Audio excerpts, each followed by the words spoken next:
video, we're going to be multiplying decimals. In previous videos, we started off this series by introducing decimals and place value and decimal vocabulary. We moved on to converting fractions to decimals. We talked about rounding and adding and subtracting decimals. So this is multiplying decimals, and I'm going to pin all of those videos here. We're going to go ahead and do example 1. We have 2 5/10 times 3. The first thing we're going to do is ignore the decimal. I know that kind of goes against everything that we talk about in math, how you have to pay attention to everything, but we're going to ignore the decimal until the end. And we're just going to multiply these two numbers as if the decimal is not there. So we're going to multiply 5 times 3. 5 times 3 is 15. And then we're going to multiply 3 times 2. 3 times 2 is 6, plus 1 is 7. But my answer is not 75. Now we're going to bring back the decimal.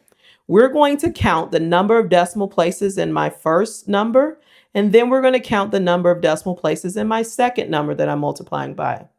My first number only has 1 decimal place, and then my second has 0 decimal places. And what this means is I'm going to add both of these, and I see that I can have a total of 1 decimal place in my answer. Now, decimals are always at the end to the far right of the number. And I'm going to start with my decimal here, and I'm going to move to the left 1 time. So from here, I'm moving right there to the left. Therefore, my answer is 7 5/10. Let's look at the next example. This time we have 5 53/100 times 1 2/10. The first thing that I notice is that the first one has 2 decimal places, and then the second number has only 1. So I'm going to add a 0 here just so I can keep my problem balanced and that both has the same number of decimal places. Now I'm going to multiply. I'm multiplying 3 times 0, which gives me 0. 0 times 5 is 0. 0 times the other 5 is also 0. Now I'm multiplying 2 times 3. That gives me 6. 2 times 5 gives me 10. And then 2 times 5 is 10 plus 1, that's 11. We're going to do the same thing now for 1. 1 times 3, 1 times 5, 1 times 5. So 1 times 3 is 3. 1 times 5 is 5. 1 times 5 is another 5. Now I'm going to add. There's nothing in this first one. I'm bringing it down. 0 plus 6 is 6. 0 plus 0 plus 3 is 3. 1 plus 5 is 6. 1 plus 5 is 6. But this large number, 66,360, is not my answer because I need to go back and see how many decimal places do I need. In my first one, I have 2 decimal places. In my second number, I also have 2 decimal places. Therefore, my answer should have 4 decimal places. So I'm starting from the far left, moving over 4. 1, 2, 3, 4. So my answer is this, 6.636. And I don't have to keep this 0 on. I can just leave it off because it's a 0 at the end. Now, if the 0 was in the middle, I need to put it. But since it's at the end, I can either write it or I can leave it off. Both are the same. This is my answer.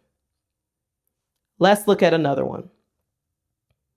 This time we have the word version of multiplying decimals. It says, find the product of 9 216 thousandths and 1 2/10.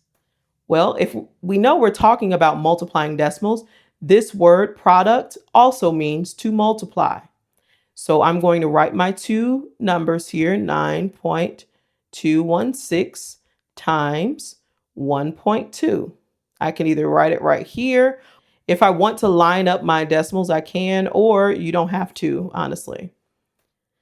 So what I'm going to do, so I'm going to write 9.216 and then 1.2. Again, we're going to leave the decimals alone until we have our answer. So we're multiplying. 2 times 6 is 12.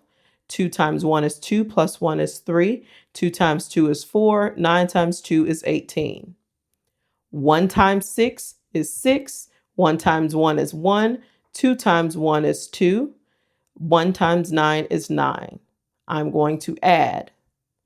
Bring down my first. That's 2. 3 plus 6 is 9. 4 plus 1 is 5. 8 plus 2 is 10. 9 plus 1 is 10, plus 1 is 11. Now I need to figure out how many decimal places do I need to go over. Remember, your decimals start out at the end of your answer. We're going to determine how many places we need to move over.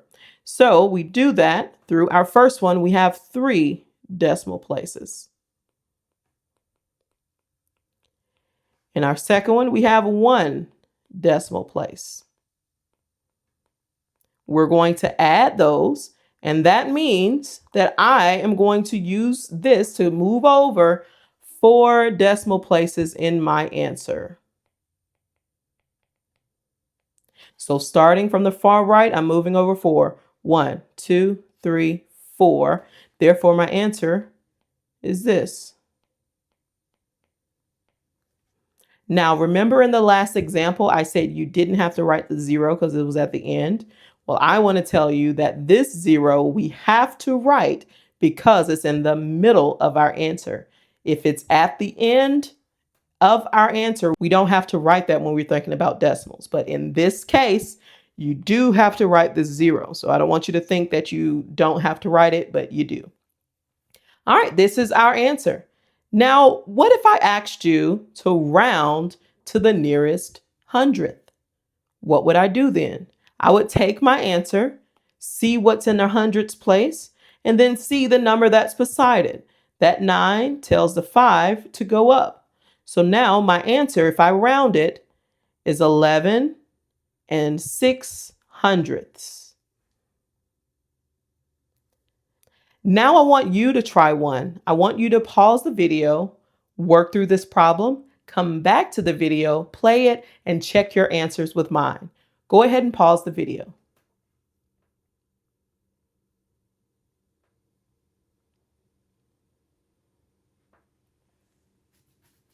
Alrighty, welcome back. So we're looking for the product of 23 53/100 and 3 32/100. First thing I'm going to do is just write down my problem. Okay. Once I write down my problem, I'm now going to multiply. 2 times 3 is 6. 2 times 5 is 10. 2 times 3 is 6, plus 1 is 7. 2 times 2 is 4. We're going to do the same thing with 3. 3 times 3 is 9. 5 times 3 is 15. 3 times 3 is 9, plus 1 is 10. 3 times 2 is 6, plus 1 is 7. And we're going to do the same thing. But remember, both of these are 3, so that means my answer should be the same. 3 times 3 is 9. 3 times 5 is 15. 3 times 3 is 9, plus 1 is 10. 3 times 2 is 6, plus 1 is 7. Now we're just going to add. Bring down our first. 0 plus 9 is 9.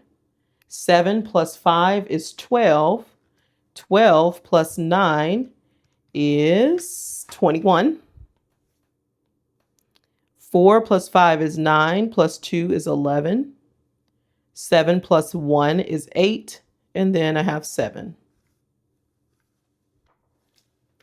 Remember, we got to go up and see how many decimal places. This one has 2. This one has 2. So I added. My answer should have 4 decimal places. Starting from the far right, I'm moving over 4. 1, 2, 3, 4. My answer is 78.5. 0.1196. If I want to round to the nearest tenth, that means that I'm going to look at the tens place. The tenth, right beside there is a 1. That 1 tells my other 1 to stay the same. Therefore, my answer rounds to 78 and 1/10. Tell me how you did on that one. Go ahead and put that in the comments. And if you have any suggestions on any videos we need to do moving forward, please put that in the comments as well. I'm going to pin my last video as well as my decimal and fraction playlist at the end of this video. Make sure you subscribe to Learn with Ease to learn more. Hope you guys have a great day, and until next time.